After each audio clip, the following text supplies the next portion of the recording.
four.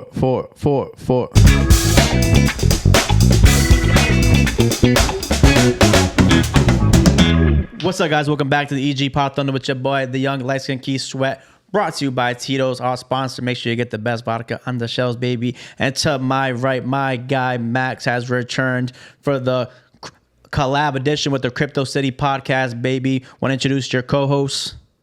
What's up, everyone? How's everyone doing? This is my second or third time on the podcast, I believe. On the order-wise, doesn't even make sense. Who knows? Like 4 times probably overall, but all out of order. Technically, this is the first time Jerry's been on with you guys, but yeah, it's like 4th time you've been on. Yep. Happy to be here and happy to talk about what's going on in the market, what's going around the world geopolitically, and just share some knowledge, to be honest. Yeah, for sure. And with your guy, your host of the Crypto City podcast, my guy, Chris, one of his last days in Rhode Island. Appreciate you spending one of these last days with your boy, the EG Pot Thunder, young light-skinned Keith Sweat. Thank you for having me. Yeah, next Wednesday, I'm moving to Medellin, Colombia for between 8 months and a year. I'm looking forward to it. Can't wait. So I appreciate you having me on. Oh, man. Yeah, of course, man. I'm glad to get one of these in person before you leave. And finishing off the cast we have for this podcast today, my guy, so prosperous, Jerry has returned. Yo, what's up? Thanks for having me up. Bro, we can't even see you. I was gonna wait to cut it off so you can like big guys. All right, yeah. So in the market right now, I have to talk about it because I'm a WWE fan. It is fresh on the topic of this week. It is a huge merger. Endeavor just bought WWE to make it a massive entertainment company with UFC. I'm sure, even people who don't watch the WWE or UFC is everywhere. I mean, what a crazy deal that happens, worth $21.3 billion. First off, I can't imagine having that much money to spend just for the fuck of it. Like, only a short period of time where, Vince wanted to sell WWE. So to have that money just in the back pocket to buy is wild. So Chris, I know you're in the financial world like crazy. We all are here pretty much in the low. Well, them not, but Jerry low key. I don't really publicize it out there. So I know Chris is on it. What are your thoughts on that merger? I mean, I don't know too much about that. That's a lot of money to spend.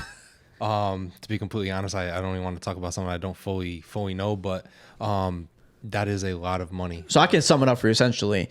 Vince said that he would have done it anyway, but I don't believe it. Last year, he got caught like in a scandal where he got in trouble. It's a weird situation. He was like hooking up with some of his employees, but they came to a conclusion, like it was like hush money though, where like, okay, well, I won't say nothing, but I'll accept $12 million. But he did it with multiple girls. It was like $50 million in total. But they'll agree with it. I guess it wasn't bad, but he was using company money to do it.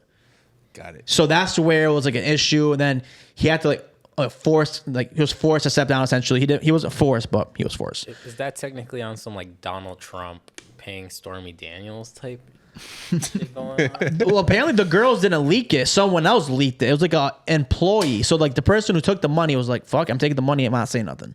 So it just happened to be they're going to financial records or whatever. And someone leaked it to Wall Street Journal. All got blown up. Vince stepped down, but he was still the majority owner. He just wasn't on TV no more. He wasn't doing creative. So he had nothing to do with it. He was just a majority stakeholder of the company. So he was gone for a while since like July. Then he started coming back around backstage in like December-ish to hash out a business deal to sell the company. Then, fast forward now, 4 months later, he sold the company. So, but he still he still owns 49% of it. Now Endeavor just owns 51%. So he's essentially just like Dana White. He still is like a massive owner, but just not the majority owner no more. So he sold it for $9.8 billion. I mean, everyone has their price. You make $9 billion to make your life easy and make stuff go away, and you're just out of the limelight of stuff. I mean, kind of logically makes sense. Yeah, but it's just like for Vince, it was like no one ever thought he would have stepped down because like he started it from in 1970 at that point for himself. Like you don't think it'll be tough like Jerry. So like say if you started your own company, you built it to WrestleMania level, would you ever want to step down, or would does money talk like Chris is saying? I think Vince holds a lot of sentimental value towards bringing up WWE to where it was. He bought that company from his dad, and to turn it into a multi-billion-dollar conglomerate. I would definitely hold a lot of that sentimental value as well, and wouldn't want to just give that up. And I feel like there's a bit of a resurgence in wrestling. Correct me if I'm wrong. You know, especially with like Bad Bunny going on WWE WrestleMania. It's just, I feel like there's just been a huge resurgence in wrestling, and I think it's kind of on the up now. And I can see from a business perspective how UFC and like wrestling, although they're two obviously different sports, they align with one another, and how you can create a business proposition and put that into your business portfolio. Yeah, you know, definitely. You have crossover stars like Ronda Rousey, Brock. I mean, John Jones has like, and DC has like called out Brock before a couple times. Even John Jones before his last fight said, "Hey, Brock, you never know. You never say never." So like, you know, and now even more they're talking about it now. So you know, where would you say, what was your you know, advice, Max? I'm not sure how much you're paying attention to that, but like, you know, where can you draw like that fine line between, you know, you started this company up, it's a multi-billion-dollar corporation, and where do you like kind of draw that line from sentimental emotional value to, you know, money talks? Same as Chris, I'm not quite like familiar with the details of the deal, but going off Jerry and playing devil's advocate, I would sell because of the fact that there is a resurgence. That means there is a demand. There is a point where at least I think like during COVID, a couple, like we would say the late 2010s, like 2018, 2019, not many people were watching wrestling. People were more like into UFC, and UFC has taken off. To do this merger, acquisition, whatever it may be, I think it's smart for Vince. And I mean, the man's getting older. He did build it from scratch with his father and whatnot. Again, the details I'm not quite too familiar with, but yeah, like you guys were talking about the price. I mean, cash in when you can. You know, there's a saying, detach when it's ready, and he has to detach and cash out, right? And Yeah. But at what point do you detach, and what point do you like, oh, I built this for my family. You know what? I'm gonna give it to Stephanie. I'm gonna give it to Shane, and they can keep building. And then, you know, at some point they'll give it to their kids because they already have kids. So it's not like, oh, you know, they might not have kids. It might end. I think the question though for that is, are the kids interested? yeah, A lot of times when you pass things down, a lot of businesses, they don't get run properly. they're interested in cash more Yeah, than maybe but they're not interested in running the business how it should be, or maybe he doesn't even trust his kids. And I'm just speculating. I have no idea. Yeah, well, Stephanie, you know, Stephanie was the CFO, or she was one of the top three. It was like Vince, Triple H, and Stephanie. And when Vince went away, Stephanie took over his position. So she definitely, you know, she's well educated. She's well versed in the, you know, entire wrestling life. So she is interested for sure. Shane apparently wasn't as much, but Stephanie was. So at one point, like if you're Stephanie, you're like, yo, what the fuck? Like my entire life I was doing this shit. I thought I was next in line. Now you're gonna sell it? It's a fair point. I mean, I'm sure she gets a cut, and I would be happy Yeah. with a cut. Personally, Honestly. I think he sold it at a good time though, Yeah. because like I said, it is getting more popular again. It's on the up, and Yeah, and I mean, he's not fully out. I mean, he's essentially, you know, now he's Dana White for WWE. So he's still there. Yeah. I don't know. I feel like it'd just be so tough. You know, like I know where, you know, Chris is an entrepreneur, and, you know, you're definitely in the business life. You know, obviously we talked about before in the podcast with you, and just the same way as you. I feel like it'd just be tough for me to kind of get over it. Like I feel like I wouldn't necessarily call it an ego, but it would definitely be tough to be like, damn, I'm giving this shit up out there, wasting my entire, not wasted, but, you know, spend my entire life building this. So I don't know, that's tough. So like I will say, to compare it to something, when Joe Rogan made that deal with Spotify, he made $100 million deal, or I think what it was. A lot of people said that he sold out, and a lot of people complained to him and said, like, you know, how could you do that? How can you know how big a goal is one? He's like, to be completely honest, I have hundreds of millions of dollars. I'm the top person on Spotify and out there. Like, I don't need to go as hard as I am. I'm comfortable where I am. And at some point, everybody, I feel like, has their price for what they're doing. And, you know, when it's that large amount of money, like, he can still do what he likes to do with being comfortable and spend time with his family, not have to hustle as much. And maybe that's where he's at in life. It could be something to do completely with, like, outside of that. It's nothing to do financially at this point or business wise. It's just, hey, I want to spend more time doing other things in my life that I like. Yeah, I mean, do you think of, like, people calling them selling out and stuff like that? So say the Crypto City podcast, which you guys host, if, you know, Spotify, you know, hopefully, you know, they do come to you guys at some point, Spotify or whatever podcast platform, there's plenty of them out there. They come out to you, hey, we want to sponsor you guys, but, you know, they're restricting your creative control. Would you guys be interested in that? Or you still have to be like fully controlled in it?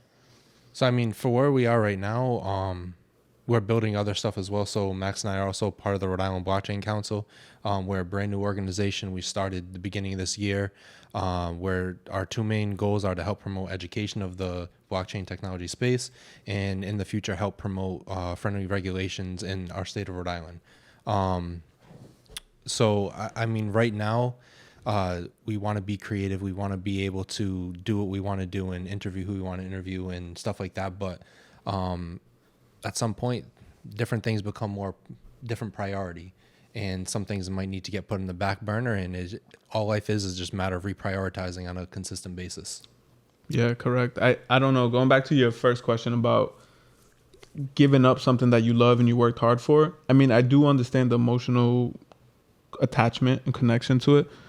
But again, like Chris said, there's always a price, and there's a moment that you have to like just sell. Because at the end of the day, like, and going like segueing into what the topic of the podcast is, right now in the market, cash is king.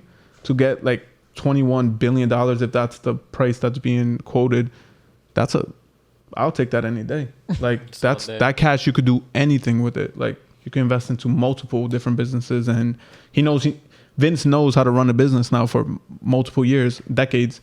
So, I mean, it's give and take, and I agree with you. Like, there is a sentiment, there is something like you devoted so much of your life to, but there's a beauty in letting go, and that's philosophical in both business and in life. So, like, fuck that bitch. Oh, sorry. Sorry, fuck. So, yeah, Jerry, you're coming on for here. You don't have to feel shy. Any question come up, you can feel free to hop into a question real quick. So, I have a question, actually. What about you? Like, let's say the EG Pot of Thunder gets a deal with Spotify, trying to control the creative control. Would you take it? I don't think so. No, someone came up to me already. It's not obviously it wasn't Spotify or something like that, but someone came up to me like, "Hey, man, I see you're gaining traction in Rhode Island, and you've been having a lot of sports people on and stuff like that. That's dope." But yeah, man. Like again, he reached out to me out of nowhere, and I'm like, "All right, cool, whatever." And I'll at least I'll entertain the idea or whatever. He's talking and whatever. Then he's like, "Yeah, it's really cool, but." Yeah, you can't be swearing, man. I'm like, well then, no. The fuck? Like you seen the podcast. Like it's half of it. Like, yeah, like obviously when I have high school athletes on stuff like that, I know it. Like I'm not setting these kids up. Like obviously I know college is looking at them. I'm setting them up proper questions. We talk beforehand, what can you talk about? I know what they can or can't talk about. So I'm not gonna set them up. I'm not gonna be swearing with them. I tell them, hey man, don't be swearing. Don't be saying this. Like college is looking at you. Trust me, I know they're looking. And especially if you're top D1 talent, awesome, I can set you up.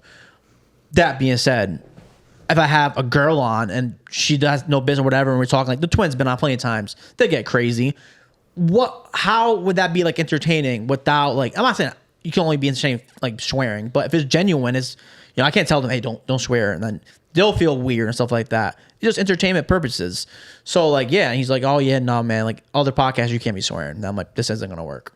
So like, I'm not gonna just take your money to me switch up. So I guess there have to be like parameters and stuff like that, obviously. But obviously, I've always been cognizant of like, obviously, I'm not gonna say no crazy stuff. Like obviously, I said crazy stuff. I'm supposed to think of you and stuff like that.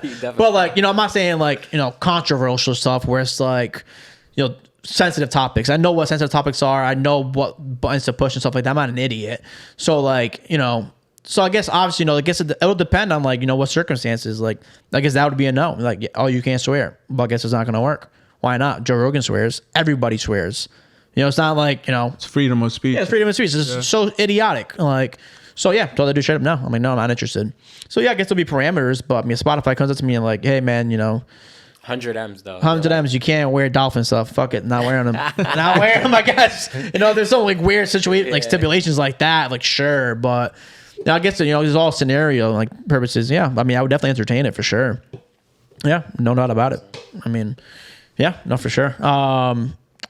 But, your organization you guys are starting. So where did that come about? So you guys have been on, last time was on maybe around November-ish. So was that in like the planning since then, or was that like a brand new idea, or has that been in the making sense? No, so this is actually, it came up in December, and I was asked to be president of the organization where we're working with other blockchain councils across the Northeast and across the East Coast and across the country. For example, 2 weeks ago, I was in Washington, D.C. at the DC Blockchain Summit. I got to meet regulators. I got to meet people from the CFTC. I got to meet people from Treasury Department. Got to meet a bunch of the other blockchain councils, like Virginia, Pennsylvania, Delaware. We're getting mentored by the Boston Blockchain Association. So we're really trying to get our name out there as much as possible, attend events, really educate people about what this technology is and what this technology isn't.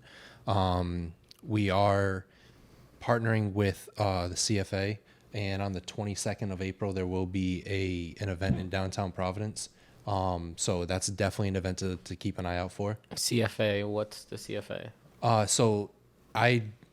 They're a worldwide organization where it's an investing group, more or less. I can't speak too much about them because what's the acronym stand for? Do you know? They're gonna come and kill us. That's Is why. the CFA the Chartered Financial Authority? No, Certified Financial Analyst, I think it stands for. no, but that's the certification. But the actual organization, I think that's what it stands for. it's Chartered Financial something. That is Association or something like Yeah. that.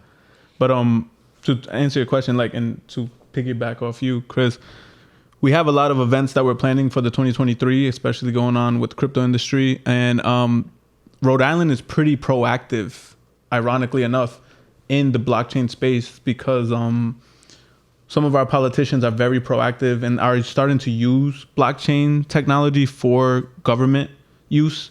And it's pretty interesting. And I know we're a small state, so it's kind of cool that we're being looked at as like the pilot state for the country. So Chris and I and our team and our advisors, we're trying to just create this council, trying to create this coalition where we can start hosting events, get people hip on what blockchain is, like what we do, what you allow us to do on your platform, educate, empower people to like get well-versed and knowledgeable about the blockchain, Bitcoin space. So Blockchain again. I know. Like I've had a couple of people reach out. My guy Tony, he's a loyal listener. He listened to us live, and I texted him after. I'm like, "Hey man, how'd you like it?" He's like, "I loved it, but I'm still fucking confused." Literally a quote from him. It was hilarious. So the blockchain. It's kind of hard to follow that at times. I re-listened to our podcast like 3 times. I'm like, geez, still a lot to handle here. So the blockchain again, for the people who kind of maybe lost track of it. What is the blockchain again? So just to say the blockchain doesn't necessarily mean too much. All blockchain is an inefficient database. It's a way to distribute nodes on a network. So for example, think of like how the US is distributed, where each individual state has their own ability to run their own state as they see fit, but they're all part of a larger group in the United States. Think of it kind of like that. But if you say a Bitcoin blockchain, all it is a chain of blocks, ironically, chain of blocks, that house together transactions that are processed over time, and each block has what's called a hash, which is a fingerprint of that specific block, and that fingerprint is in the very next block as well. So if someone tries to manipulate that previous block, you're going to have the previous block's fingerprint and the next block's fingerprint, and when it doesn't match, so when they hash, when something gets hashed, it means it's like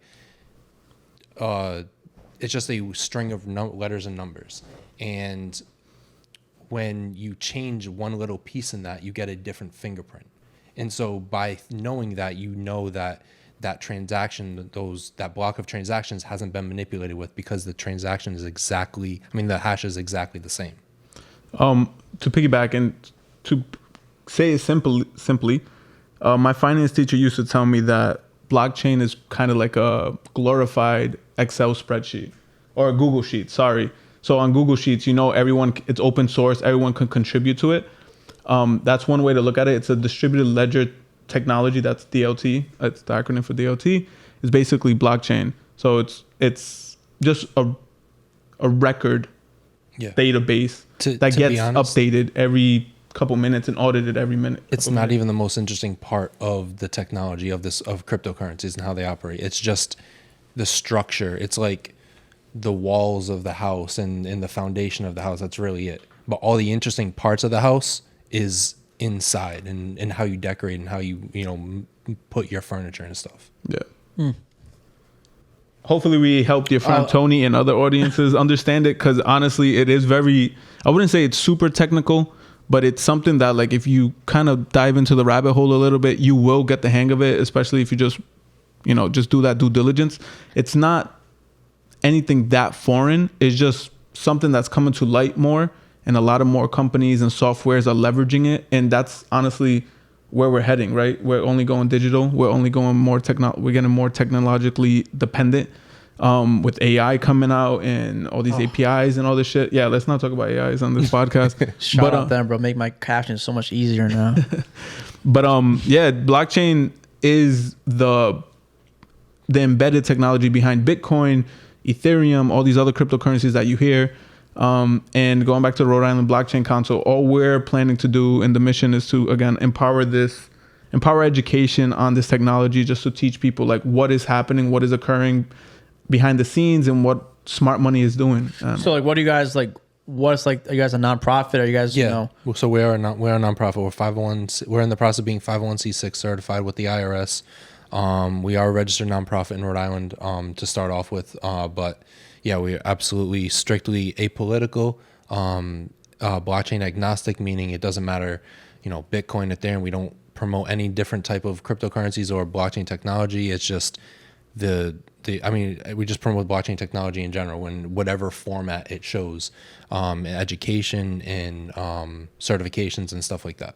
So what's the show off? So if I'm interested, like, how do I get in touch with you guys? How do I attend these meetings? And how do I get like the information, get to even attend? Before you guys came here, I didn't even know about you guys doing that. I don't know where to attend these. It was a surprise. Yeah, thank you. Nothing.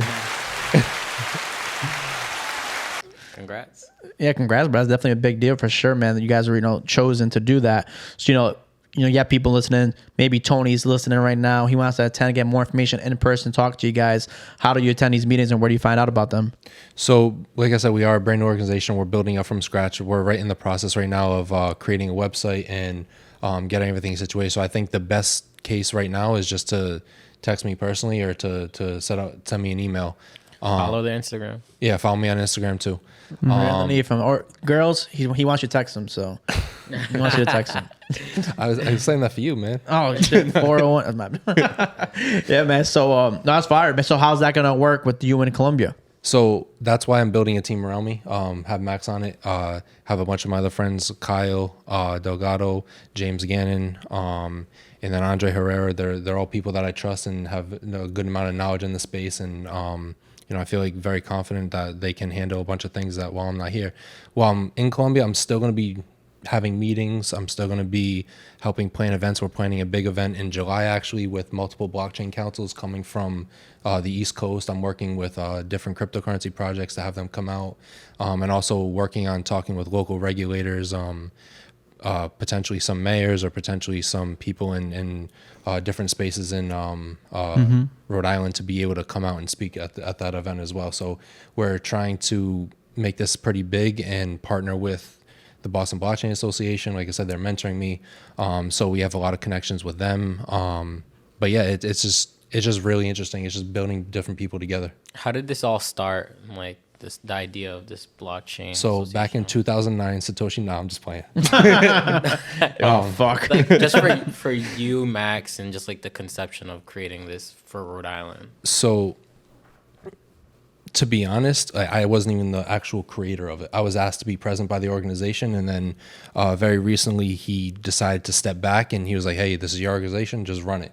And when I was in Colombia the first time, I realized I had a real passion, desire to help teach people about this technology.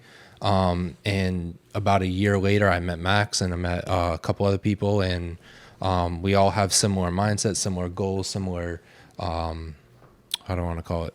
Interest, yeah. And, similar viewpoints and how integrity too, that we all kind of hold on the same level. And so, I wanted to join us all together and help promote that, because I feel like our state, like Max said, is very in a very beneficial position to be able to make changes specifically in this country, but also logistically, we're 2 hours north of New York, an hour south of Boston.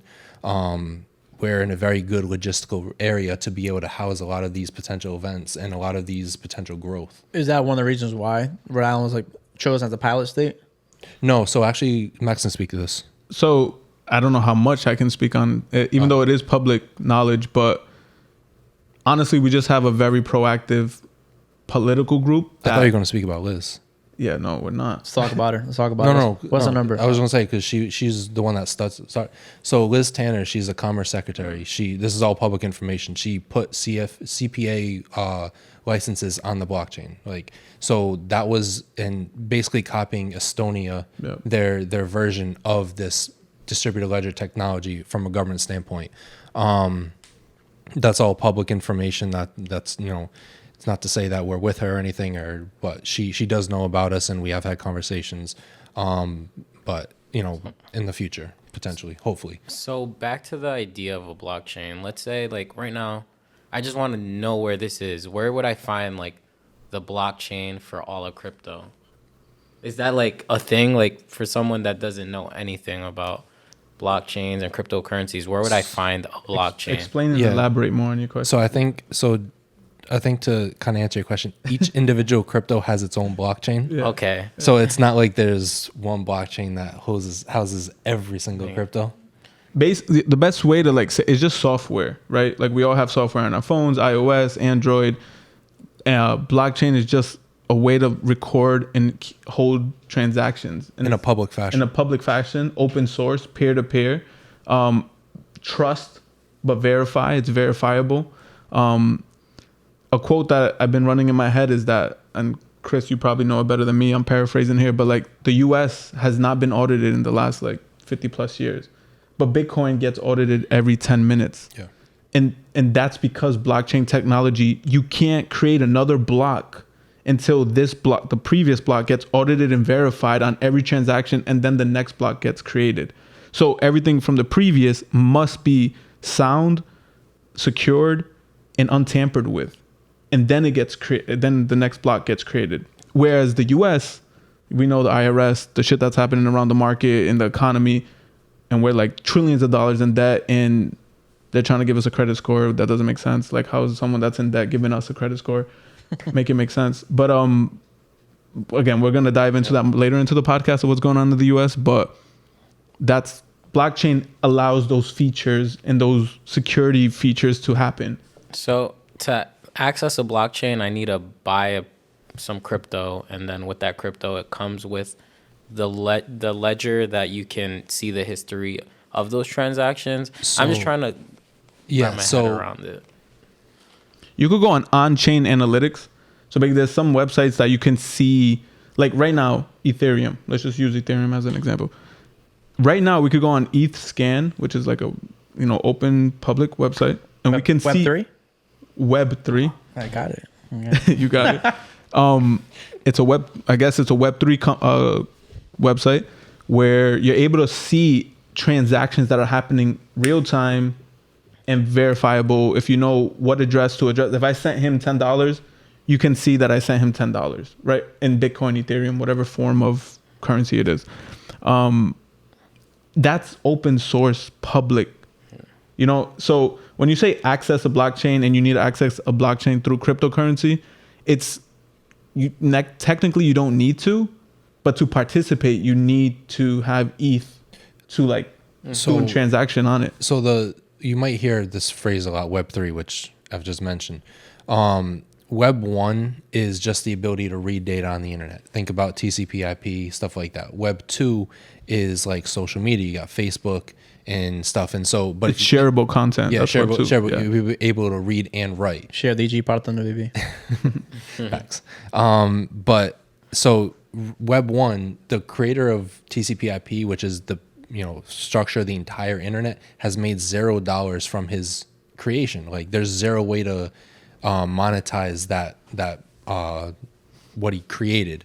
Web 2, the only people that were able to create funds for the wealth for themselves were the people who actually built the platform and the stakeholders in that platform. So the owners and the stakeholders. And if you used Facebook every single day, have multiple accounts since it started, you still haven't made any money unless someone decided to pay you. But directly by using it, you don't have any ownership aspects of it. With something like Bitcoin and Ethereum and other cryptocurrencies, that is Web3 because it gives you the ability to transfer value and hold value and ownership in the network. And so by more people using the platform, your ownership value increases because there's more people using it. And so the way I kind of explain it to people is like Ethereum, you might hear layer 1 platforms. So all that really means is, think of like a shopping mall. Why is the Province Place Mall more valuable than the Warwick Mall, which is more valuable than the Rhode Island Mall?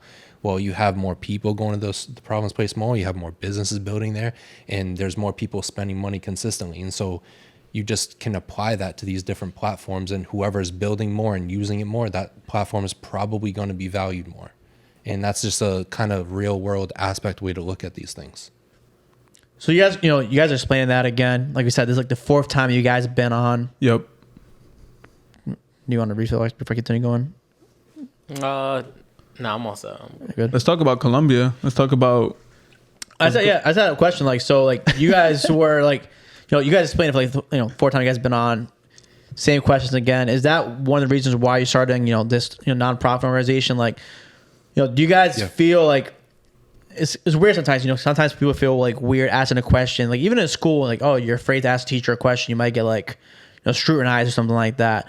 Do you guys like do you guys want people like you want people to ask you questions? Like, do you guys feel bad like explaining it over and over again, and you're like, damn, Jerry, I told you fucking 18 times already? Are you like, no, like you encourage the question? No, ask. Yeah, ask. And honestly, like just like everyone else, we're learning every single day as much as you guys are, or as if you have interest to learn, so do we. And every day we continue to just get further down. I just say the rabbit hole, but just further down the topic.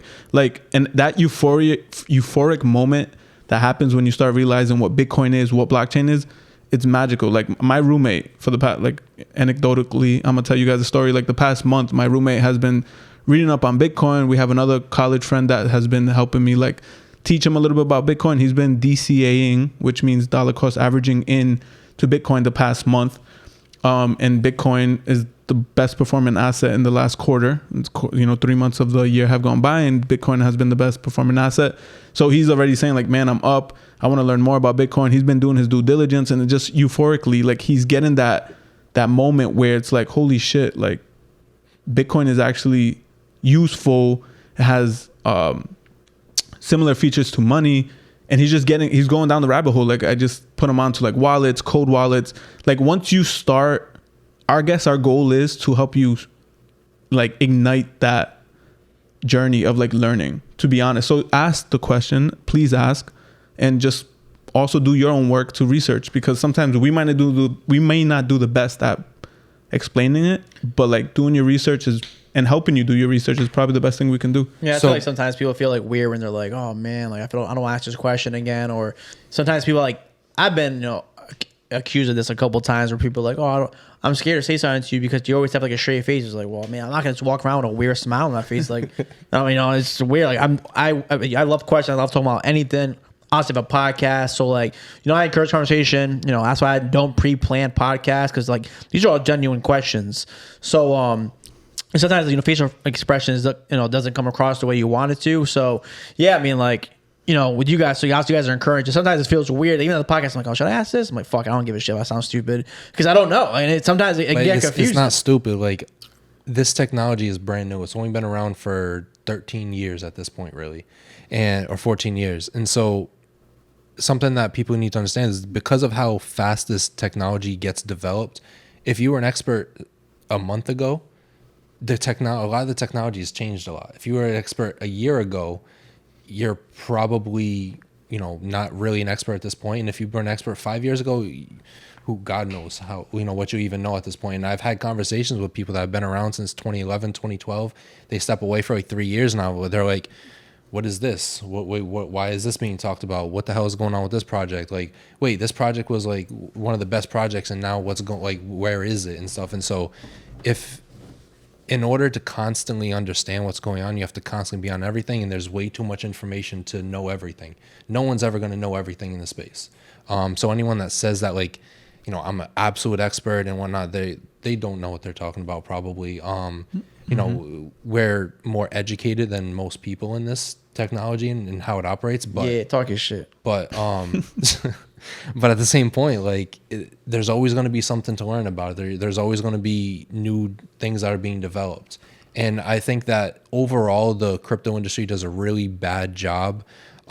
So this is the Rhode Island Blockchain Council is specifically about blockchain technology. We're not talking specifically just cryptocurrencies or anything, but personally, like the whole message of what crypto is a really, really, really bad explanation. Like I feel that people should in the crypto space tribalize too much. You have Bitcoin people fighting Ethereum people fighting Solana people fighting Solana. I never even heard of that one. So yeah, is that a new one? No, it's been around for a couple of years. There's so many, bro. Yeah, and 99% of them, if not more, are shit, for lack of a better term. You can create your own, right? Yeah, I can get the EG Podcoin if I want. Absolutely, I'd buy it. $1 Let's do it up, baby. But so I think like the 50% discount code. I think if the industry just came together and said, hey, you know, what crypto stands for is the ability to house your own asset in your own wallet. And like if you were to take your money out of a bank account and put it in your actual wallet, you own that money. And now you have the ability to transfer that through the internet and send it to whoever you want without an intermediary like Bank of America or another credit card company telling you can or can't send it. That's the real value of where this technology comes from and why it's so interesting. And we have all this infighting. It's so stupid. Like it pisses me off because like you're taking away from the actual value proposition of why this is interesting. And I think if you explain something like that to someone, it makes it a lot easier to understand why you need this information, especially what has been going on with all these regional banks around the country and around the world. And we have like Silicon Valley Bank that failed. And you know, you have Janet Yellen, the Treasury Secretary, and you have like people around the country in powerful positions saying like, oh, these banks weren't properly, they didn't have enough reserves and stuff. And it's like, well, even if they had proper reserves in their eyes and everything was going well, there's inherently, you can never get away from having a bank run in our banking system because it's just set up that way. Like the most dollars that are created are just created as a digital ledger and according to a bank or according to a credit card company. Where in reality, the actual physical dollar bills don't actually exist to that level. If everyone went to go get their money from a bank and withdraw it, it won't be there for 98% of people. So it's like, regardless of what you say about the banks, what Bitcoin and other cryptocurrencies are trying to solve is that issue of, hey, does this asset really exist? And it's called counterparty risk. And, you know, that's the biggest risk in the financial sector today is how well do you trust getting your money back? And so that's why a lot of people are interested in gold. A lot of people are interested in silver. A lot of people are interested in Bitcoin, other cryptocurrencies, and real estate. They call them hard assets because there's something physical that's there. And then obviously Bitcoin's not physical, but like it's digitally provable that it exists. And so having an asset like that no one can tell you don't own yourself, and it's very powerful, and very, you know, very powerful. And that's why I think a lot of governments are afraid of it. And if you got people who want to tune in more, you said your event was in April coming up. I said in 2 weeks. April 22nd? Yeah, April 22nd, and it's not necessarily our event. We're partnered with them at the event, so it's a CFA event. They have a bunch of different local businesses going. They have another cryptocurrency project going. And where is it located again? I think it's at Waterfire in Providence. Give me 1 second. I think it's the Waterfire Place. Yeah, Waterfire. Yeah, Waterfire Place. Yeah, that's where it is. I knew I had Waterfire right. So April 22nd, Waterfire at what time? 7, 8, I'm assuming? It's an all day event. So it goes from like 8 or 9 in the morning until like 4 or 5 in the afternoon. And do you have to attend the entire thing, or can you go in like at time? No, you can come in and go. Yeah. It's all about investing and understanding why. I think the headline is Future of Finance. Yeah. So if you're interested in anything finance related, I'm sure there's going to be organizations there that are representing financial instruments, financial vehicles, and just talking about different financial, the market, the economy, and whatnot. And my guy Max is going to be there. Excuse me?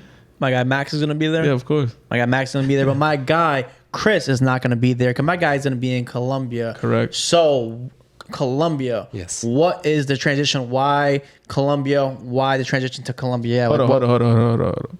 So he's an honorary Colombian. because us three, yes, exactly. Definitely gonna miss him, as you guys know. Like, I've been his partner for the past, like, business partner for the past, like. You really had to specify. You sound like a slut. Definitely gotta specify. I've been his business partner for the past, like, year, and great meeting him. And honestly, I've been giving him so much encouragement to get the hell out of here and go to Colombia and enjoy himself. I mean, I know he's, again, honorary Colombian here because he loves the culture, he loves the people, he loves everything that's going on with the country. So, and I know us three, we're Colombian, all from different parts, man. And it's good to just see people fall in love with our culture. I mean, I just wanted to put that in there really quick because, I mean, you can lead off if you want. You can take off if you want. You guys can take off. It was a transition right here. So this is the Colombia topic. It's a Colombia segment on YouTube right now. So yeah, man, if you want to cry, tears are allowed in the Egypt Pot of Thunder, baby. So I'll go visit him. What? Enjoy that guaro. Siempre. So actually, one of the interesting things about going down there is I'm working with this project I met at ETH Denver. So I attended this event about a month and a half ago. It's called ETH Denver. And I met a project there called C4. It is a education-based project, talk about cryptocurrencies, Bitcoin, Ethereum, how the technology works. And they teach it in both English and Spanish.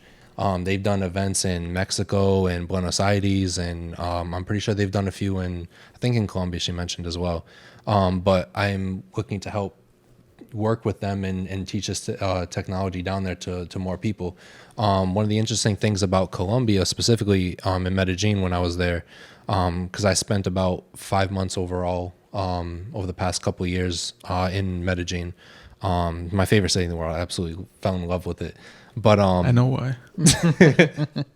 No sé decir nada. It's the entire culture is basically cash based. But at the same point, they pay through WhatsApp, they pay through Bancolombia, and they all use these QR codes. Well, that's literally all this technology is for cryptocurrencies. And so they already have the infrastructure that they're comfortable with spending money and using that technology on there. So it's just, replacing one thing for another thing. And you can teach someone easier if it's a replication of something that they're used to. And so it's just, this technology is interesting to me. I've fell in love with the technology for the past 5 years, and I'm fluent in Spanish, but I don't know how to teach it in Spanish. And so I would really, really, really love to be able to take that opportunity. I'm already in talks with a couple of different places down there to to host events. And I'm also I'm a part of a couple groups down there that I've been talking with. And I'm actually working with one of the co-founders of this project called Cosmoverse, where they host events. And I'm working on creating a group called Cosmos Medellin to promote the Cosmos ecosystem in Medellin, Colombia, 8 months after that they held their event. Are you receiving a lot of positive feedback? Are there a lot of interest out there? Yeah, yeah, there absolutely is. They're in the middle of the bear market that we're in. There's still hundreds of people that are attending events on a weekly basis, bi-weekly basis. And something that's cool about Medellin, Colombia is it's one of the I think the second or third most populated city in the entire world by square meter. So the ICF. Huh? I was joking. The ICF. Besides. So there's a large community that you can really reach out to in a very small area, and so it's very powerful to be able to have constant contact with people who are interested in this technology. I mean, I'm out of curiosity. I mean, it's just like a hobby. Are you guys getting paid, or does money not even matter to you? So I'd be doing this anyway. I'm not getting paid for this right now. Another thing that I'm gonna be doing while I'm out in Medellin, Colombia is I'm learning how to code. So I'm learning to be a coder. It's interesting to me. I prefer doing the whole networking thing and hosting events and building groups and growing that aspect. That's more fun for me, talking to people and hearing their pain points, hearing what they're interested in, hearing how they see this technology or don't see this technology, or just in general, hearing their stories. But sound like you're doing a podcast. But at the same point, the actual technology behind this, the actual coding and stuff behind this technology is very interesting to me as well. And I think that would allow me to better understand other projects and how they work and how they operate as well. So that's just more of a personal thing. And then to that point in the future, I plan on changing my career to be in the coding world and stuff, and Web 2, Web 3, work on projects and stuff. And that's where I'm looking to go for myself in the future. I'm actually leaving my job in August to learn So how to I'm code. going to see you in Colombia. Oh yeah, that too. And I'm actually gonna learn how to code. So I'm doing a whole coding boot camp Nice. for 5 months. Nice. That's what's up. So I'm gonna become a software engineer. Which one did you use? It's this program called Resilient Coders. It's Okay. based in Boston. They actually, in a sense, they kind of finance your learning. So it's like That's you what's get up. paid, and they also teach you how to code. And after the 5 months, you actually can apply to be a software engineer. Nice, man. Let me know if you need help. It's really hard, to be completely honest. You're literally learning a brand new language, multiple languages at once, but it's interesting. It's fun if you stick to it. It's coding's future. Yeah. Sometimes you gotta, Future you know, proof yourself. you gotta take the risk. You know, sometimes you never know. Take a bet on yourself. Absolutely. I think at the end of the day, no matter what you do, if you come at something with the discipline and the ability to go day to day and say, hey, I'm doing this, I signed a contract with myself, I'm going forward, this is what I'm going to do. That's it. You're going to do it. It's actually a lot because, you know, I enjoy my job right now. Obviously the benefits and everything, but to leave that all for a career that I'm not 100% like don't know the future of versus something I already know, like How old are that's you? already there. I'm 27. So let me give you advice. It's not the first time I actually quit my job too. Like my last day of work was last Friday, working for the state. It's not the first time I've quit my job. It's not the first time I've gone into a future where I haven't really known where I'm going to go. Because I have plans, I have goals, but it doesn't necessarily mean they're going to happen. But you're young enough, worst case scenario, it doesn't work out and you can take a step back and say, hey, I need to go do, take this job and continue with my education, continue learning and go at. But, there's no shame in failing. There's no shame in taking that step and trying to make your future be what you want to be. Because one of my biggest fears is laying on my deathbed thinking about, damn, what if I had potentially done this? What could I have done? And that, for lack of a better term, scares the shit out of me. And so that's what pushes me to do it. And even if I fail and stuff, cool. Like one of my friends was joking the other day when I was like, hey, it was my last day of work. He's like, man, haven't you quit like 3 times before? Like, yeah, and I'll quit 3 more times if I need to. So You dumb bitch. Oh, wrong one. That's the wrong one. that was my reaction to him, you dumb bitch. Yo, so David, sometimes like I said, you gotta do what you love, and then money will come after. Like if you're doing it for the money, Exactly. it's not gonna come. Like if you do something like you generally love, like you're doing right now with crypto, people are gonna see, oh man, this guy Chris and this guy Max with 2 X's loves it. Like they love it. They're gonna, they're so thoroughly embedded in the industry, and then people are gonna reach out to you guys. Like they reach out to you guys, take over that foundation and the nonprofit. They're seeing you guys are they have that motivation for it. They're like, oh wow, we can trust them. Then eventually, when the money comes, they're gonna be like, you know what, these 2 guys, we reach out to them first. Money comes now. You know what I'm saying? Yeah, So and to be honest, you can only fake something for so long before the real truth comes out. And if you're genuine and if you're interested in building something, regardless of what it is, it doesn't have to be crypto, it could be anything, it could be doing a podcast. But as long as you're genuinely interested in something and constantly putting the work to do it, it'll last a lot longer. Because if you're, like you mentioned, if your goal is money, you're gonna quit a lot earlier than most other people would have who have actual goals. Like I've listened to a lot of podcasts. I love listening to Kobe Bryant. He's probably my favorite person to listen to right now. And Rest in peace. Yeah, rest in peace. And you hear a lot from people like, you have to love the journey. You have to love the path. You have to love the day-to-day movements. And like, I used to think I had a motivational problem because it would constant stop and going. And I realized I don't have a motivational problem. It's a discipline problem. It's about going in and day out and doing it every single day, whether you like it or not, and committing to yourself and doing that.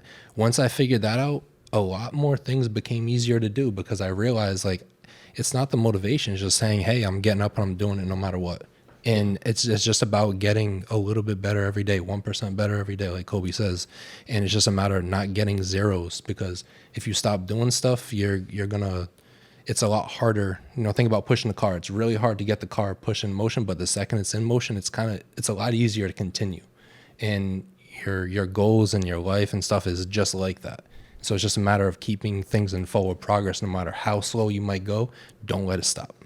Yeah, man, for sure. Is that why you're gonna cry? You're gonna miss this motivational talk, Max? Fire. Nah, I'm gonna just go to Colombia, to be honest.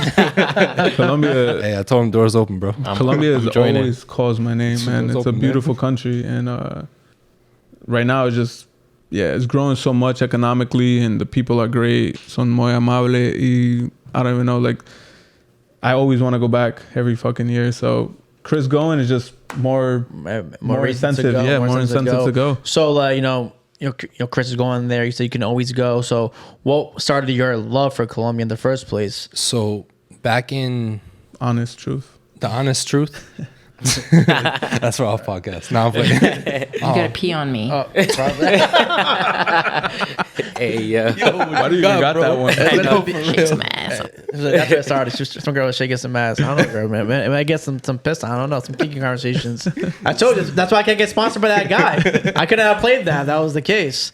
But yeah. So back in 2020, obviously, you know, COVID and whatnot happened. My grandfather died. I went through a breakup. I was living alone. I was really depressed, and my father had a stroke, and it was a lot thrown at me all at once, all in a couple-month period, and I didn't handle it well, to be completely honest. The only way I could handle it was literally playing football every single day, and I was playing like 5, 6, 8 games a week, just to be able to keep my mind off of what was going on, and I was like, well, I need a break. I need to get away. I need to take a step back from everything that's going on and take care of me for a while. And so I was like, the entrepreneur in me was like, well, if I'm going to do that, make me have it be useful.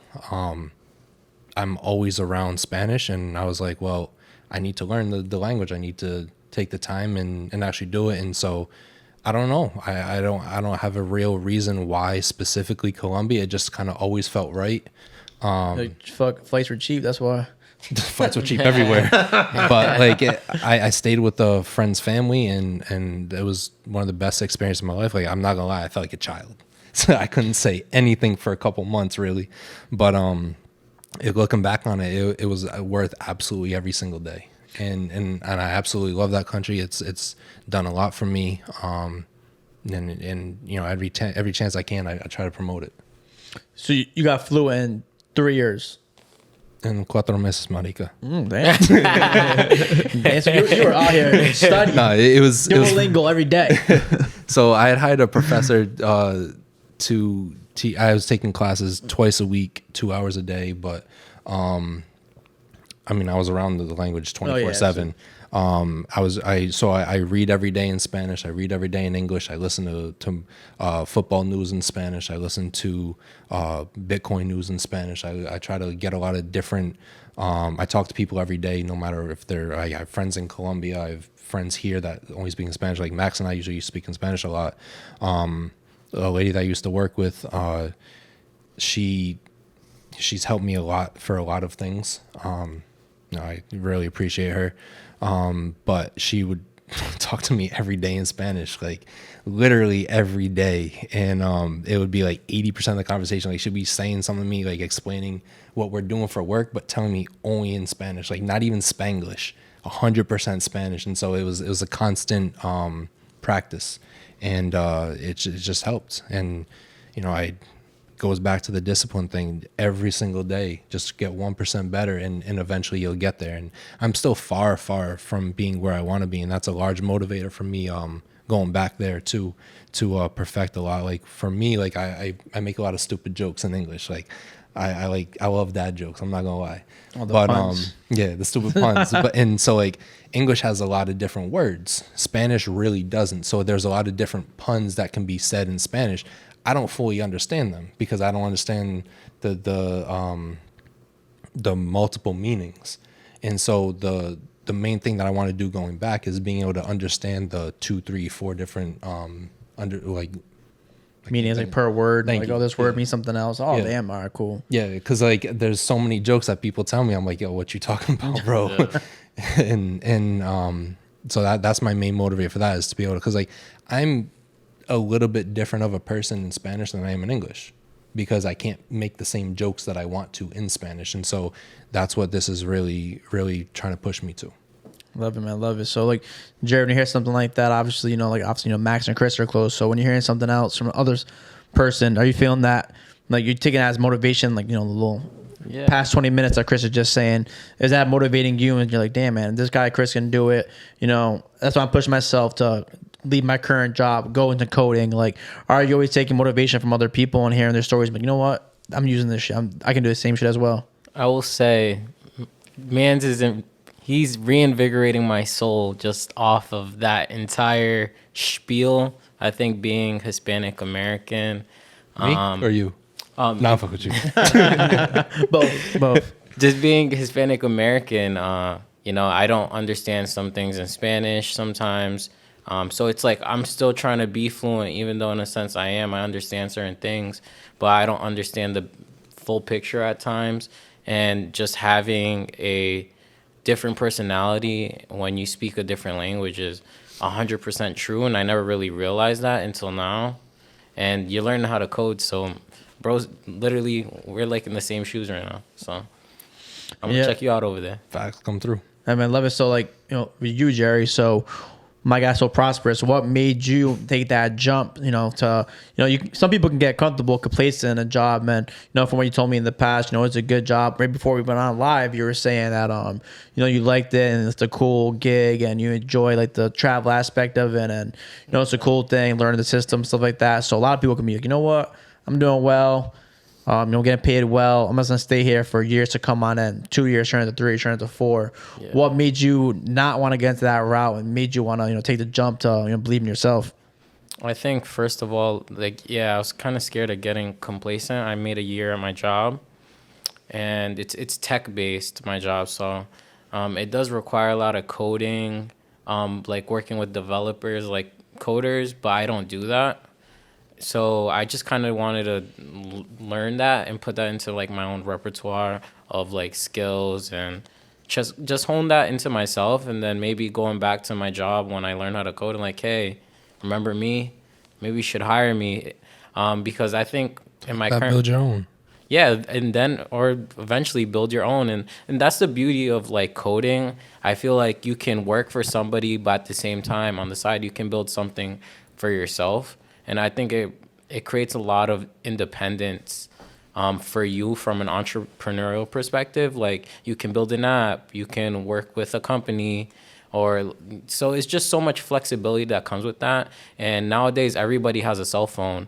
So if you know how to, provide a service or do something a lot better than a different company on your phone, then you're going to be able to make money off of that. And it's very easy to duplicate like code and provide it to like a different phone than trying to sell a physical product to like 2 different people. So it's just a lot more streamlined, and I think it's kind of a no-brainer for me because I love technology.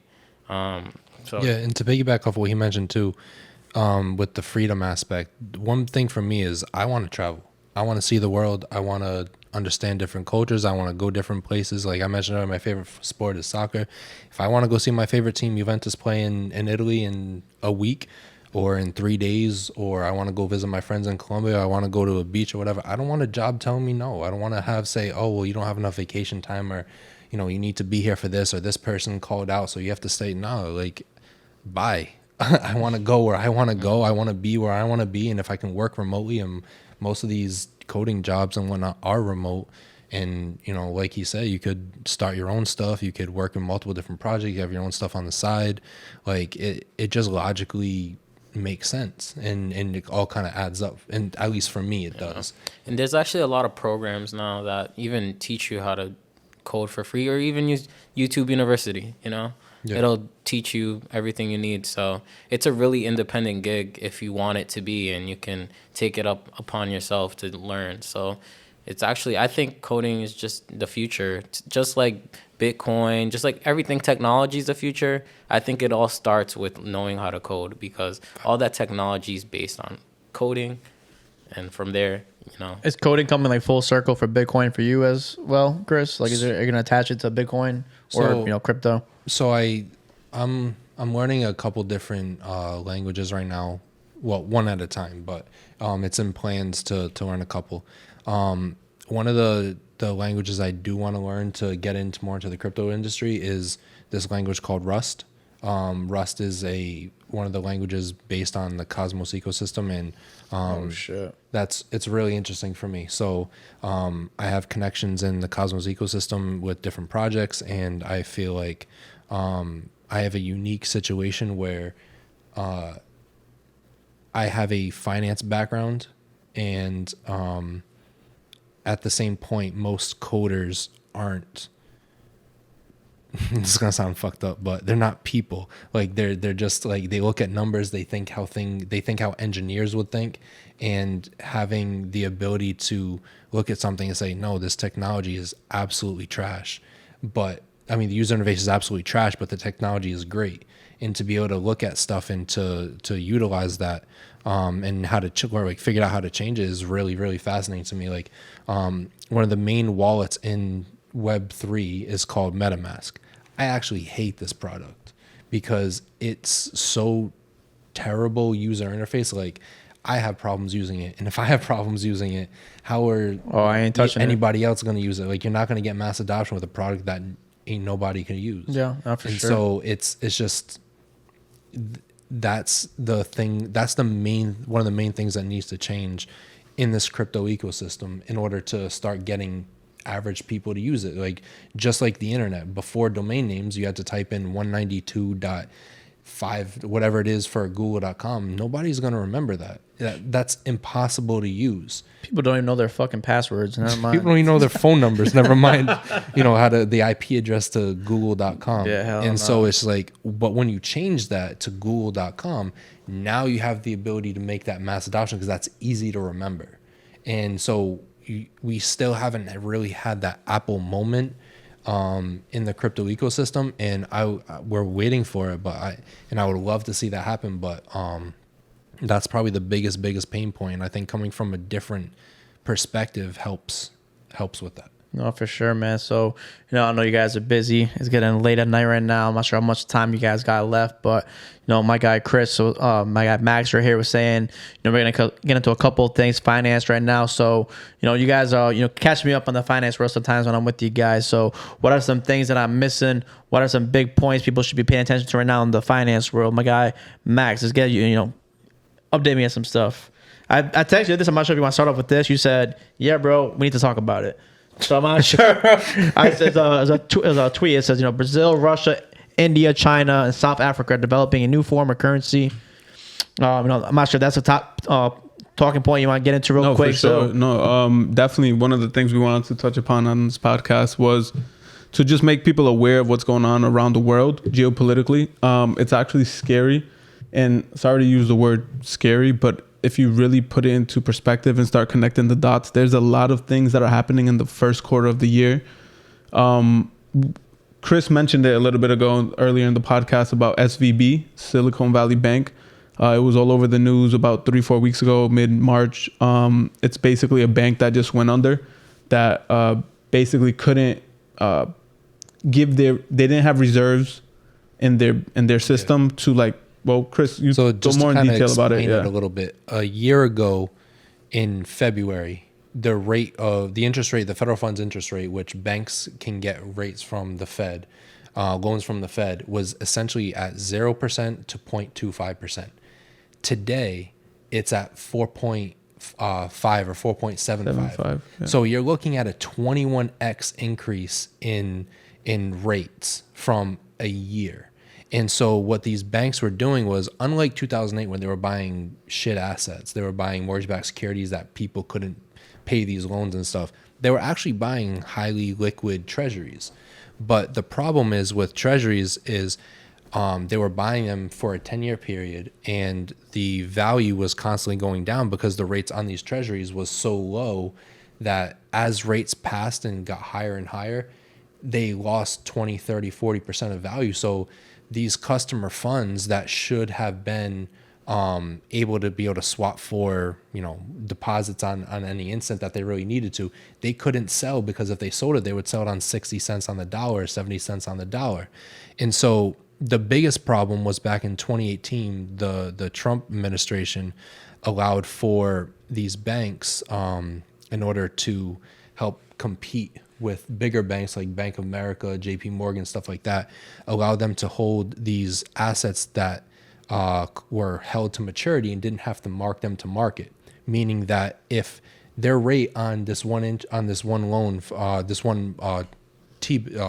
bond, for 10 years was a 0.5% interest rate. Well, if interest rates start rising above that 0.5, it's no longer worth that same value. So if you hold that bond till the end of the 10 years, yeah, you're right, you're not losing any money. But the problem is, well, what if your customers need their reserves and need their deposits? You can't sell that asset for 100% of what it's worth. And so because they didn't need to mark that to market, there was no real way to value how insolvent these banks were. And Silicon Valley Bank, I think, needed like $2 or $3 billion worth between the customer deposits that they had at the bank minus what they actually had on their books. And so that's crazy. And this goes back to what Max was saying earlier. Bitcoin's the best performing asset in Q1.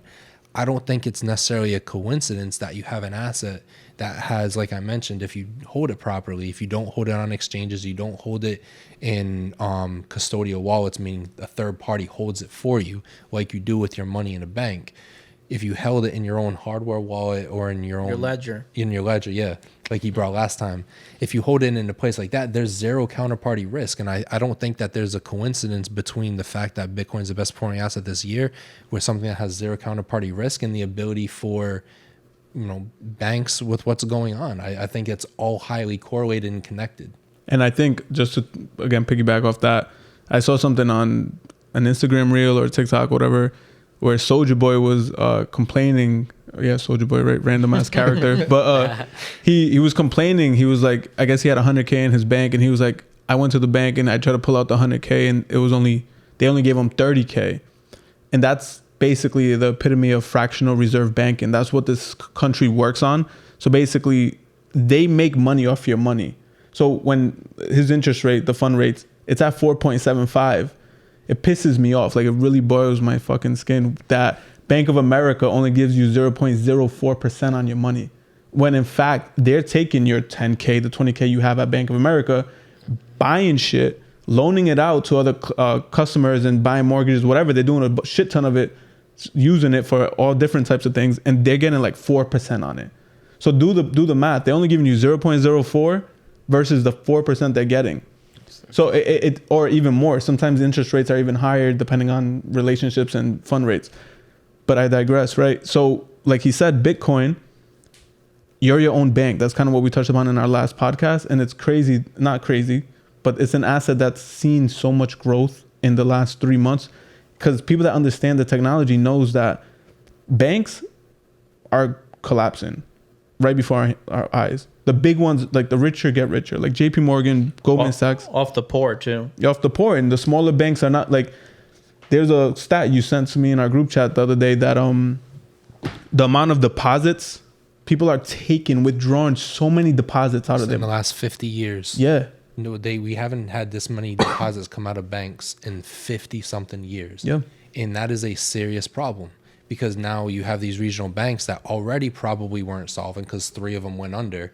There was risks of, other banks potentially going under. And now you have issues with FDIC, because a lot of people think like, oh, FDIC is great and end all be all. Cool. There's $19 trillion worth of deposits in America, and about 10 to 12 trillion of those are actually held by banks and properly managed risk-wise.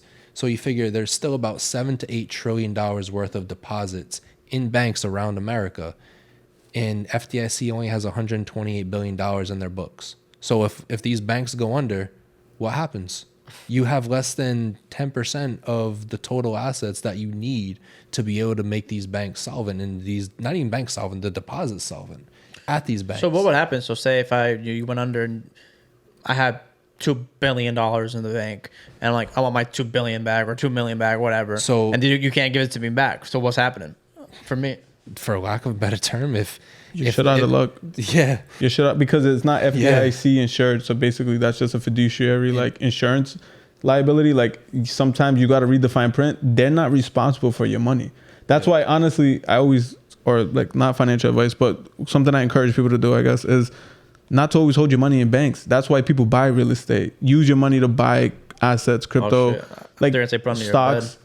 No, you could even do that at this point. The way the market is right now, holding cash, liquid, like right in front of you, it's probably the best thing. Strippers are up right now, but like, but Colombia, baby.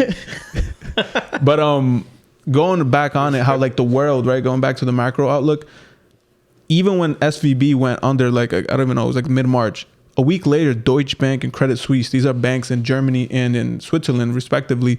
They've started seeing like it was Credit Suisse actually got bought out. yeah, Credit Suisse, yeah, The second largest bank in Switzerland got bought out by the largest bank. because they weren't solvent. So think about that, like. So are they probably getting more mad? So I keep thinking of this scene in Ozark. I'm not sure if you guys seen it when Marty goes to the bank and tries to pull out like a crazy amount of cash, and they're like, "No," and he's like, "No, you're giving it to me." Are they morally probably mad because they're like, "Fuck, I don't even have this money." So like to give you this money, we're taking a lot of our reserves But they out. don't have it. Yeah, But to your point, That's, yeah, that's the point. They don't. To your point, I didn't watch Ozark, but just basically goes to you the did it bank really well. and he's like, "I want fucking $2 million." No, you described the scene pretty well. I'm sure, like, yeah, pretty much that's what's happening right now in real time. Really, reality right now. You go to your, I mean, it's a buku amount of money, but like if you say I want $1 million in cash, What'd you say? Well, It's a buku. buku. I've never heard of that. Never heard of that. I was like, wait, what? Yeah. It's a large sum of money. the buku money, baby. It's buku money. Exactly, right? But yeah, it's just interesting what's going on around the world. And now what you messaged me just this weekend, the East. When I say the East, I'm speaking of the BRICS. BRICS stands for Brazil, Russia, India, China, and South Africa. Now, this is like a coalition between these large economies. As we know, China and Russia has always been in, I wouldn't say cahoots, but they work well with each other. China, as we know, the economy that has been growing, the U.S. media coverage for the past 10 years has spoke about and have been showing concern about China's growth. And the yuan, their currency, is actually being touted as an option, an alternative to the U.S. dollar. The U.S. dollar for the past, I don't even know, let's just say 50 years, probably more 100 years. Well, it's the global reserve currency for the past 100 years, but I think when did it become the petrodollar? Wasn't it like 71? So 50 years. So like the past 50 plus years has been the petrodollar. What does that mean? That means everything, whenever revolving oil, you need to buy it and trade it with USD dollars. Yeah. And that's being threatened right now before our eyes because Russia, China, again, all these countries, even Brazil is starting to jump on it. Mexico hopped on it, or is trying to apply to hop on it. They're basically saying like the yuan is better than the dollar to do oil trade. And that's a big threat to our currency, a big threat to the economy in general, like the world economy. So say that happens, what to the average person? How does that affect us? So right now, if this always happens throughout history, and this is something that I listen a lot to Ray Dalio. I love listening to Ray Dalio. He studies history. So the U.S. dollar is what's called in every other. Ray Dalio is the CEO of the largest hedge fund for people that don't know. Yeah, he's one of the best investors in history of the world. Like he's amazing. And so we have what's called a fiat currency. All countries in the world use fiat currencies for the most part. And what that means is that it's a Latin-based word meaning deriving of by order of. And so by order of government, this currency holds value because of X reason, because they say so. And so 0 fiat currencies in the history of the world have ever not gone to zero. Zero. The most successful fiat currency ever has been the British pound, which has lost 99.9% of its value in the last 200 years. And so since 2000, the US dollar has lost 40% of its value in terms of buying power. And so this has happened multiple times through history, and where the world reserve currency changes from one hand to another. They take a long period of time, usually 30, 40, 50 years, but it inevitably will happen to the US. I'm not saying it's going to be tomorrow. It's not going to be next year or 10 years from now, but inevitably it will happen. The US dollar will fail, and the people of that country unless they hold their wealth in something that's what's called a hard asset or the next world reserve currency, you will likely go through, for lack of a better term, shit times. And so the way to protect yourself is what Max said earlier, buying things like real estate, buying gold, buying silver, buying assets that don't have to be, that are physically tangible and aren't necessarily denominated in this specific currency. And so it's very dangerous that it's going on with the yuan, because if you want to buy, like you were saying earlier, if you want to buy oil, we have an agreement with the Saudis that they're only going to price. It's been like that for like 50 years since they call it the petrodollar, that they were only going to accept dollars for your oil. Once they start accepting something else, well, if you don't need to buy this currency, well, you can buy this other one instead. And the enemy of my enemy is my friend type of thing, which is why Russia and China are together. You don't need to get that currency. And so when other people start doing that, it makes it very, you get kind of like a snowball effect. And like, for example, you have countries like Australia, which are friends with the US, but they're also friends with China because they ship them copper and they ship them materials. So if you have a relationship with that country, well, what do? Do you tell the US to fuck off, or do you tell China to fuck off? You kind of can't. You're stuck in the middle. And so you're holding both currencies instead of just one, because you can't trade with them unless you also hold their currency. And it's just a bad situation for the US that I don't think is going to get better. And this is why, full circle, we should get Bitcoin. So they can't be. I mean, we'll get to that in a second. I'm not saying buy Bitcoin, but sell everything and buy Bitcoin. Okay. Literally, honestly, it's the best way to like preserve wealth. I think at this point, gold is another way to preserve wealth. But what he was saying, we are US citizens. We make money in USD. Our purchasing power with inflation, what's going on with the global reserve currency threat, we're gonna lose. Like, our dollar is not gonna be as strong as it was. Yeah. So what do? The best way, and the only, in finance, the goal is to preserve wealth. Yeah. The only reason you buy an asset is because you think it's going to be worth more tomorrow. And to preserve your purchasing power.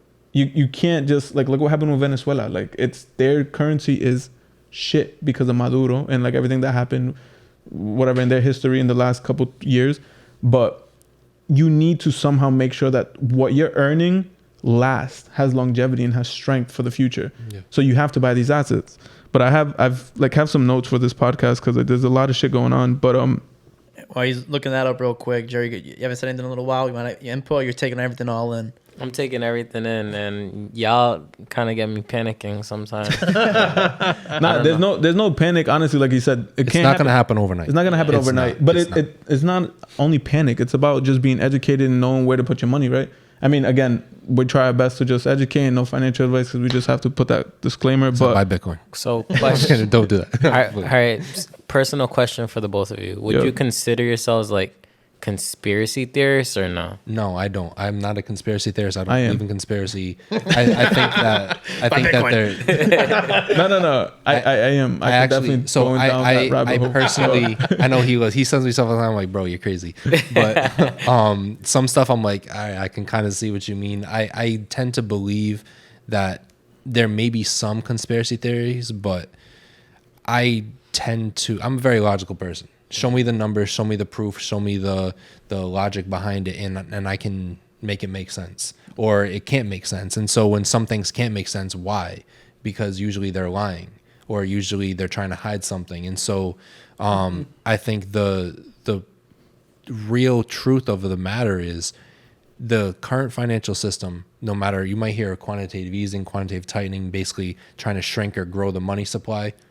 The way that the debt is set up, they have zero choice in the long run but to increase the money supply. So even if they're doing quantitative tightening and making the money supply smaller over a year, 2 year, 3 year period, they have zero choice in the long run but to create more of it. And so if you're buying assets that are valued against this asset, you're going to likely do well. And so it's, to Max's point about America, there's 8 billion people in the world. There's about 350 million Americans. And that is a very, very, very small overall population in the total world. And about 25% of the world, so billion people have zero access to bank accounts. That is a U.S. system set up around the world that refuses to allow 2 billion people to have bank accounts. And then in addition to that, the people who do have bank accounts, probably close to 40% of them don't have a good relationship with the bank like you and I do. Like we can go and exchange currencies, we can buy stocks, we can buy bonds, we can, if you're crazy, buy, no, I'm playing, or, buy other stuff. You don't recommend that. I don't recommend anything, but I recommend education. But Are you buying it? am I buying what? Stocks and bonds? I don't really buy stocks. I do buy short-term bonds. I do buy gold and silver physical. I do buy Bitcoin and a couple other cryptocurrencies, but that's pretty much it. Do it.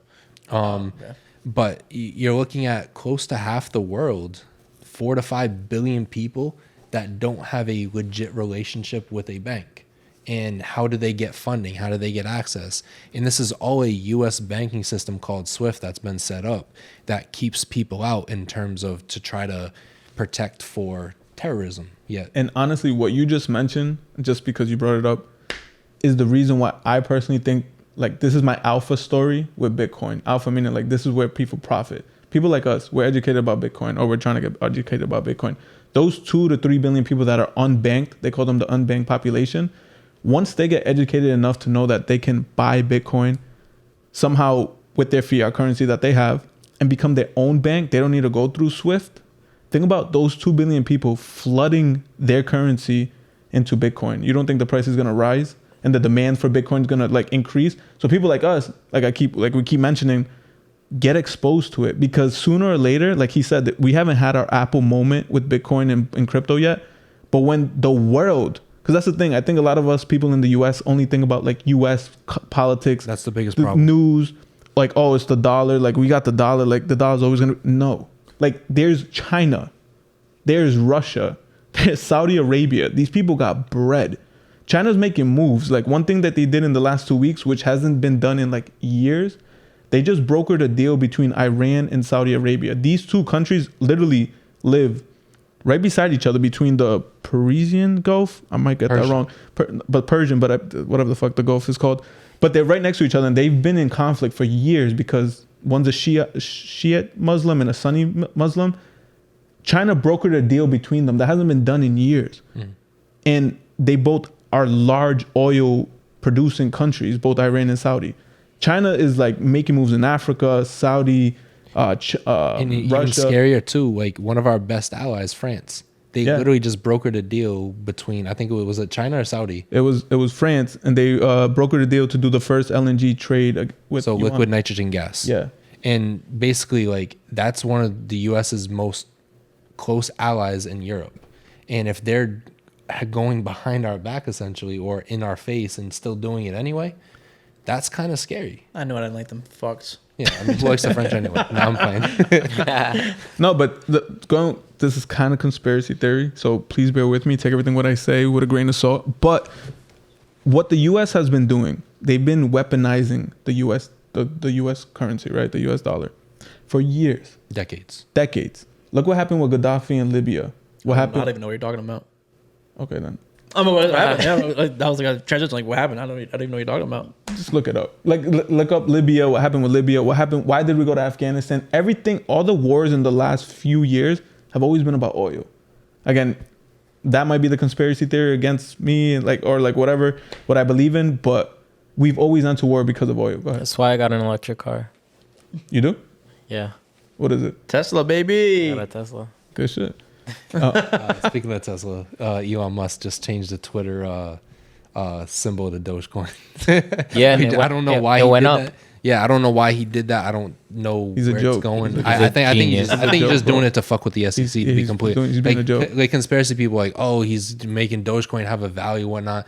I'm like, Right. nah, I honestly think he's just fucking with the SEC. Like, stick a middle finger up to them. Elon got And- bread. He does whatever the fuck he Yeah, wants. pretty when he much. wants. But Dumb bitch. Fuck, wrong one again.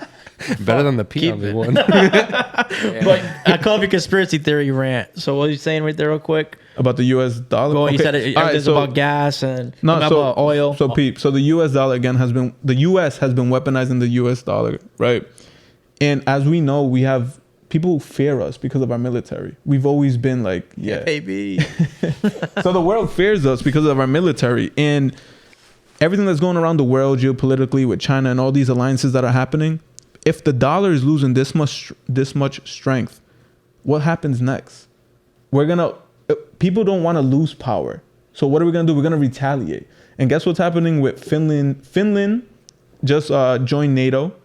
The Ukraine just submitted finally that they want to join NATO. These are all countries bordering Russia. Yeah. That pisses off Russia even more. Back after when the USSR fell, they created, like, there were a bunch of countries there, so they would be split between Europe and Russia. But now NATO, Russia's biggest enemy, is at their front door. Yeah. And that's why they're pissed off.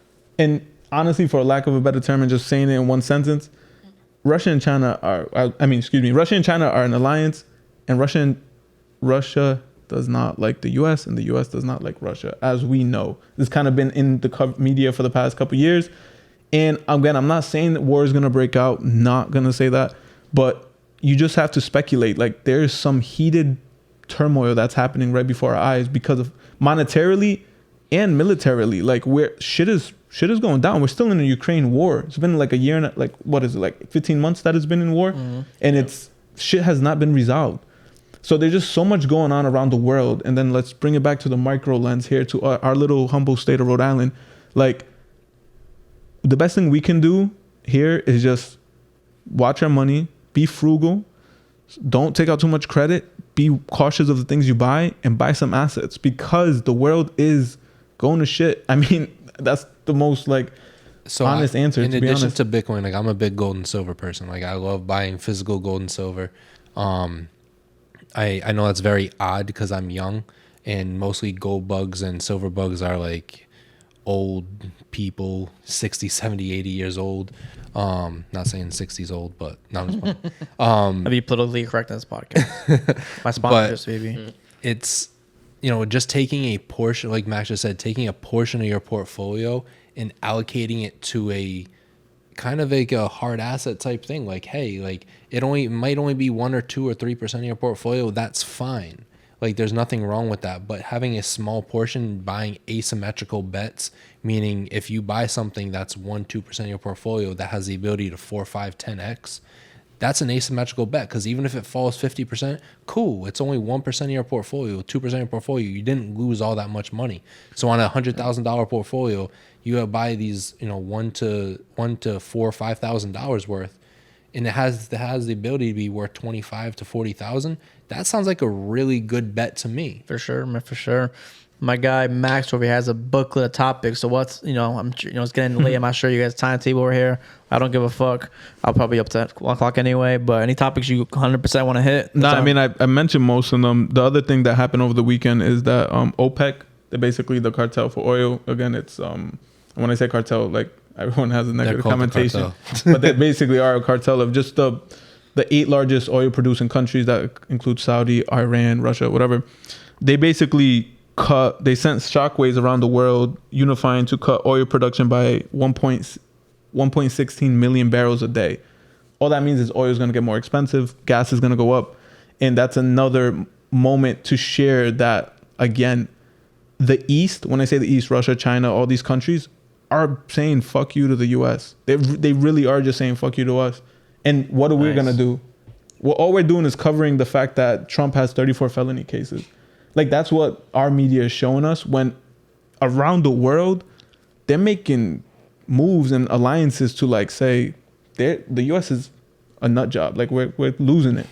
That's what I'm saying. Like, and you said I'm making you panic. Not trying to make you panic, just trying to make you, like, aware of, like, what's going on globally. Stay on your toes. Yeah, 10 toes down. Right? And this is why it goes to, so one of the things that I, going back to what you mentioned about coding with the freedom and whatnot, like, I love education of things that, like, people, when they hear about education, they think of school.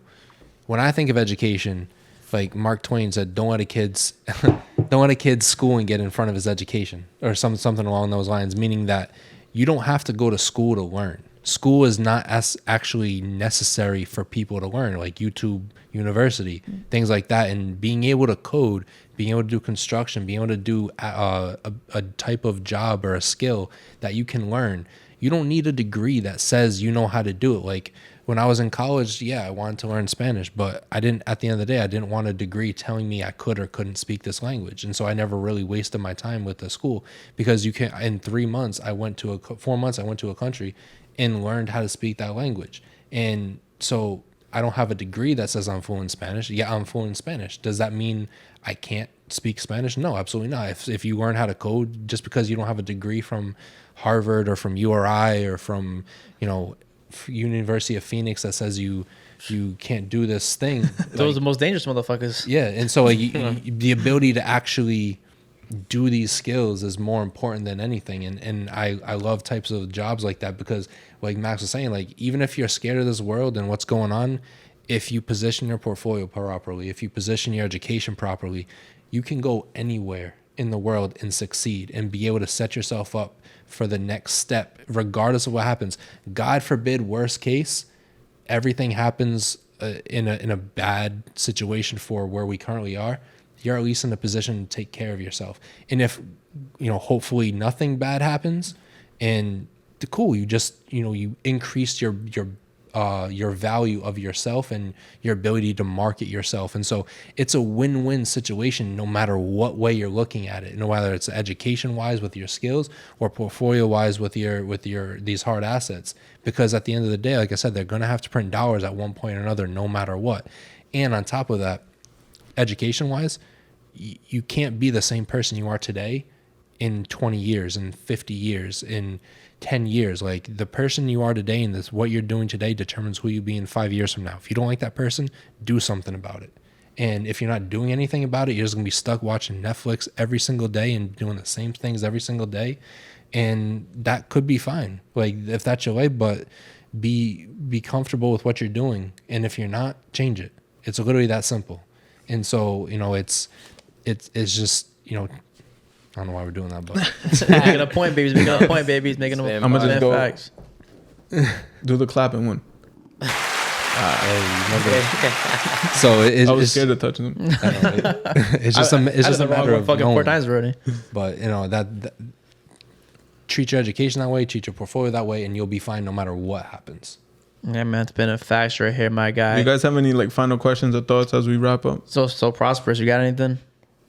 No, man.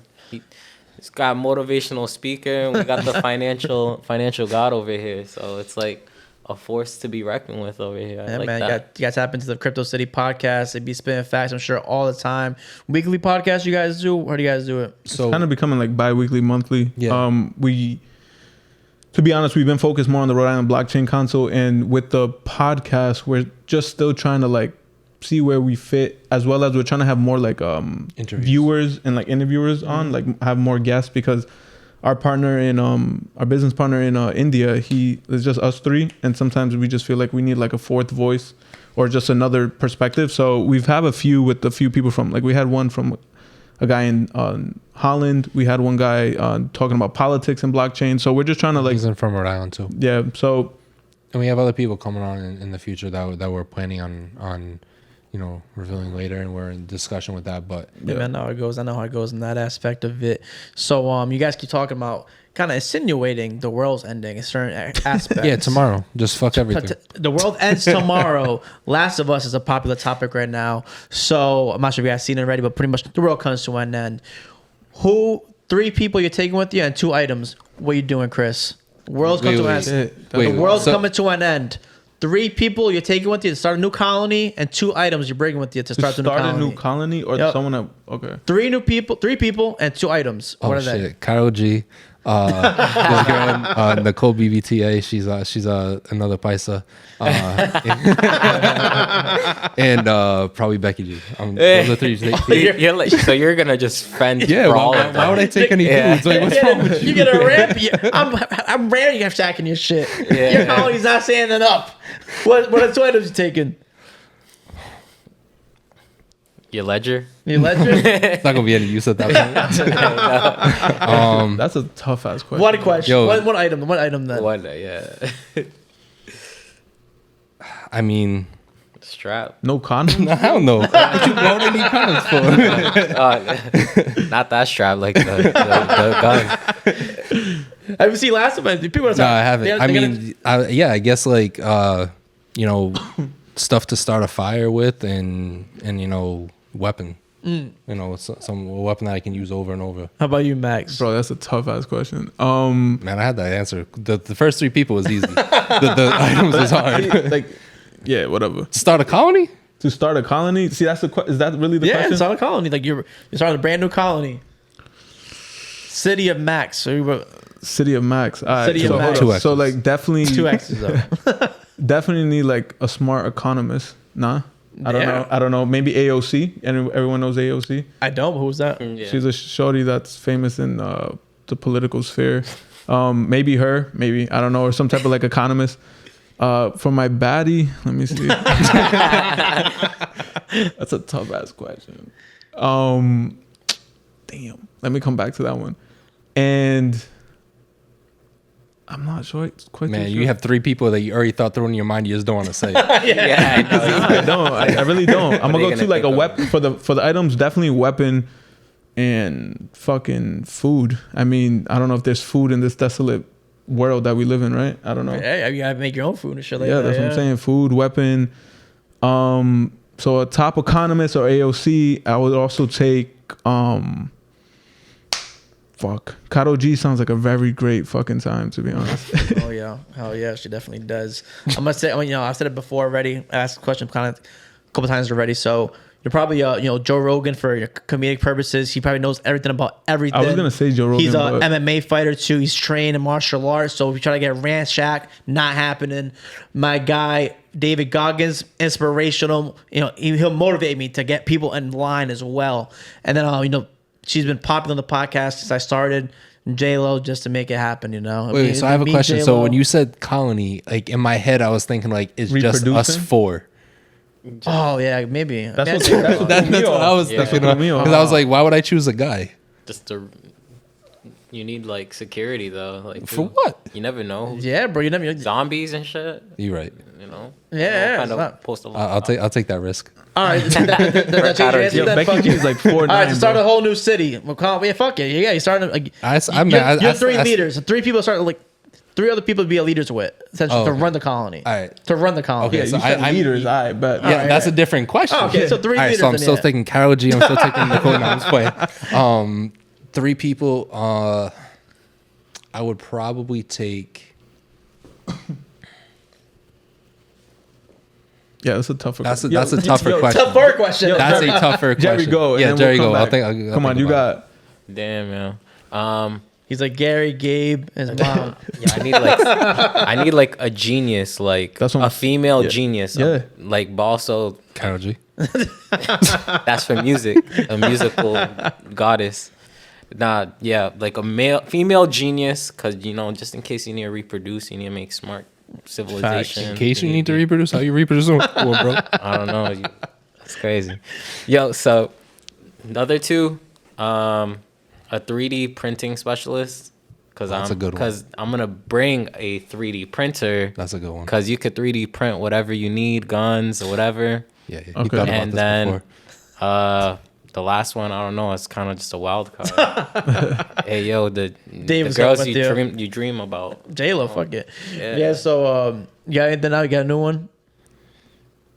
To be honest, like if there's already like other people there, I feel like I would probably take Joe Rogan. I think that's a really good one. Yeah. Joe Like- Rogan's smart. like- as Knows fuck. something about Yeah, everything. like- He can fight. Yeah. He's funny. He's like, dude, Yeah, I he's think everything. I think that's a really good one. Yeah. He can lead the school. He can be the teacher. He's probably the principal at that point. Yeah. Yeah. How about you, Max? Answer change or Nah, I no? still got Joe. I'm probably gonna steal Joe Rogan from you. AOC or a top of her. She's definitely on my team, and probably some type of like. Think of a genius, bro. I don't even know. Trying to think of a genius off the top of my head. I mean, I wouldn't want Elon Musk, Elon. your boy. Nah, but Elon's already running this world, and it's like need someone else. To be you know? honest, I feel like he's too techie. I feel like he's a what's the word? He just jokes around a lot. Well, you need someone like an Elon, though, for sure. I'm the Elon of my new country. Elon, my fuck new yeah. city. Now you know, so you're the new Elon. So my guy Chris is gonna be here for a while. I know for Sofia 2 Vergara? segments. I don't know. Huh? Sophia? Be fire. Sophia Be fire. as fuck. She's fired. So David's already answered. David. Jerry's already answered this before, so we can answer again if you want. I don't even, maybe you didn't even answer. I don't know. I did. But if your biggest hater wrote a book about you, what would the title of it be? I remember this question. Yeah. Did I ask you guys already this? Yeah, you did. I don't remember this. All right, fuck this one. Cut that out. All right, so We'll answer it again. I remember. if you want. We didn't even post it, so Oh yeah, we didn't even post it. Fuck it. We can go then. He's like, fuck, even harder now. Yeah, it is. My biggest hater, it's I change a lot. I would say that like the person that I was 8 years ago, 9 years ago is completely different from the person I am today. I honestly wouldn't even recognize him.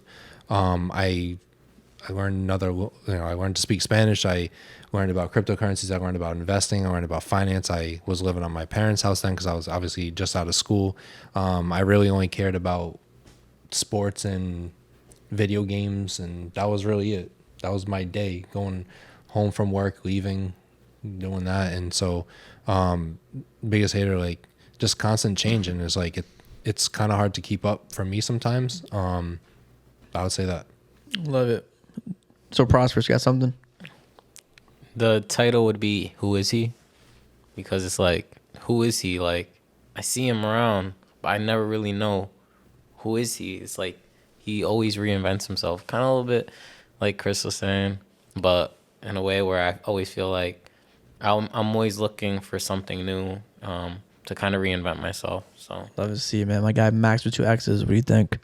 I said it last time, but definitely I'm not changing it. The title would be like, damn, he swears, but then it's like, nah, he is at the end of it, at the bottom of it.